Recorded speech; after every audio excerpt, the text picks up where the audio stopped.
You know, I've been thinking about this video for a while, sitting here filming this thing on a Sunday afternoon, and, you know, I get so many young people coming to me, whether it's Messenger or an event or email or whatnot, and they come to you and they're like, man, you got it made, and man, I want to be just like Rabbit when I grow up, which you do not want to be. Aim for something higher than this. But, I really wanted to talk to you guys about something that's been weighing on my heart, and I think a lot of times you miss the forest for the trees. So, you see the cool cars and, the gas stations and the warehouses and, the watches and the custom shoes and all this stuff and all the talk and all the hustle and spitting of this, and keep in mind, I'm selling the sizzle, not the steak.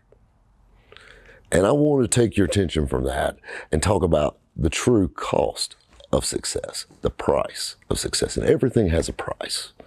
And I know what you're thinking, now, Rob, and I can't vouch for all these other guys out here on YouTube and that's on TV and whatnot, but I know what I've went through. I know what I've done, and I know what it's costed me.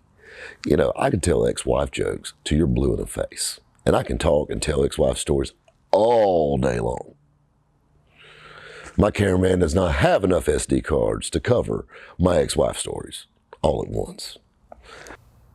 Let's look at the other side of that. Yeah, they're a good laugh. It's funny life experiences. But look at it from the other side. I had 2 failed marriages. I like to think that really it wasn't my fault. But let's play devil's advocate with that. The one common denominator is me. Why didn't they work? Maybe if I spent a little more time focusing on my relationship, maybe it would have worked. I might still be married to my first wife today, my high school sweetheart.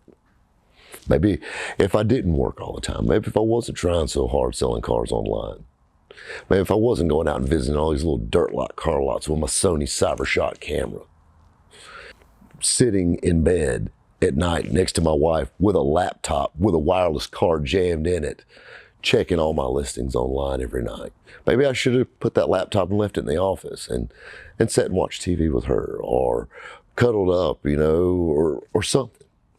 Maybe, but that was the cost of my success. I'd be honest with you, I've never really seen anything that I set my mind to that didn't do well.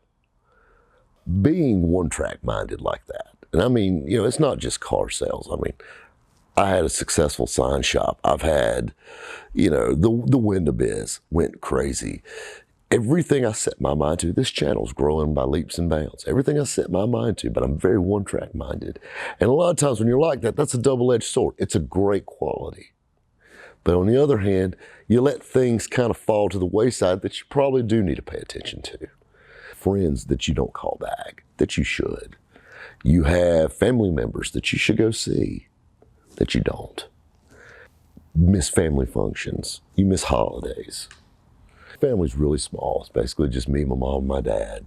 And, we're still all real close, but, I mean, you got to think about it. When you guys are sitting down, eating Thanksgiving dinner and, big turkey and all the spread, and, dressing and green beans and all that stuff. Do you realize the last time I sat down and ate a Thanksgiving dinner? I'm 40 years old. And I had to think about this. I was 20. Was the last time that I sat down at a table and ate a traditional Thanksgiving dinner. And this is actually what got all this started. We were actually having a production meeting. And we always, stop and, have lunch or dinner or something while we're doing these things. And somebody suggested like this cafeteria style restaurant. And we were waiting in line and they had turkey and dressing. Doing the meal prep, I eat turkey burgers like they're going out of style. And I've had a turkey sandwich or 2 over the years. But turkey and dressing. And I mean, even under a heat lamp, it brought me right back to that last Thanksgiving. My grandfather was still alive, my grandmother, my aunts, uncles, cousins, mom, dad, everybody. And we were there sitting around that table and cutting up and laughing and, not even talking about cars or anything like that. It was just hey, where's she working at now? And hey, this, and oh man, that's sorry about your knee, and all this stuff. And of course, afterwards, everybody talking about everybody else, about how they gain weight or their thyroid condition, which more like a cupcake condition. But you know what I'm saying? I don't do that anymore. I mean, hell, for Christ's sakes, my schedule, hell, my damn cameraman has a hard time keeping a damn girlfriend. Of course, there again, I think his face has a little to do with it too, but that's opinion. When you guys are sitting around that table eating Thanksgiving dinner, you know what I'm doing? I'm on the road to Daytona Beach, Florida, and we have a blast once we get there. And, like when we did the Daytona Beach video, I mean, my inbox was blowing up. And then, of course, in the video, people comment, God, it's cold here and all that stuff. And you're walking around at the beach, and, we're riding around in this Corvair from a dirty old man. It was fun, and we had a blast. But I wouldn't trade 100 of those experiences to go right back to that last Thanksgiving dinner that I had, because it was so special. And I didn't realize that'd be the last Thanksgiving that I would have with my grandfather, who I was extremely close with. Or, my aunts and uncles that I haven't seen in 10 years, 15 years. Hell, somebody I haven't talked to on the phone in 10 years, much less seen. Hell, I had a cousin that lived 1.5 miles away from me for 5 years. I never laid eyes on her. Because the price of success, because I'm always on the go, always on the move. If I stop, I'm asleep. It's like you can't turn it off. It's worse than a damn sickness. It controls everything around you. You turn into a machine. Christmas, for example, I have a real small family. Christmas Day for me is sitting around watching movies on Netflix and plotting my next move for the 26th to make $1. Where everybody else is having that big family function. I'm not. That's the price of success. That's the price I had to pay. I'll give you another one, is the ups and downs of it. When I came off my eBay fiasco, hey, I was sitting pretty good in that, and I'm the only guy you ever seen this went from 6 figures to $6 so many times I've lost count over the years.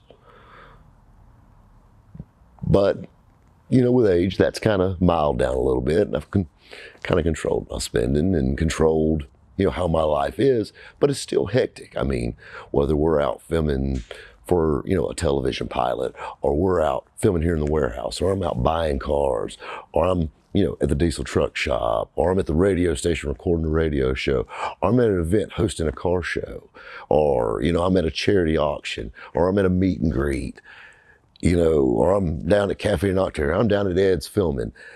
It's always something. We're always rolling. We're always moving. And I love it. I love to see this channel growing. I love talking to you guys every week. But I also love to share with you that the grass isn't always greener on the other side. And I think that's something that a lot of people need to think about. I mean, I'm not saying that, you shouldn't try hard and you shouldn't focus on things and you shouldn't have dreams and ambitions. I'm not saying that. But don't lose track of everything around you. I don't have any kids. I don't have anything like that.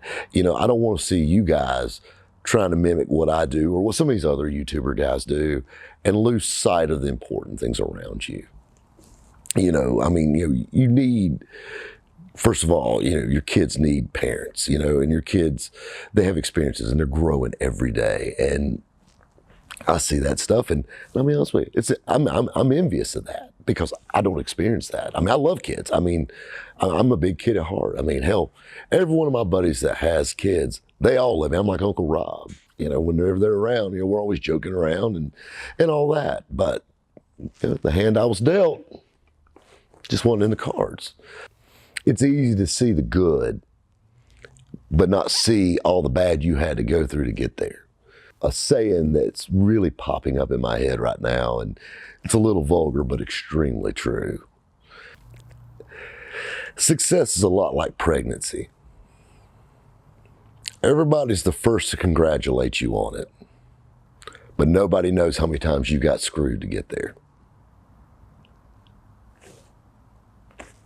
Didn't say it wasn't vulgar, but it's extremely true. Guys, take care. We'll catch you next time at Rabbit's Used Cars.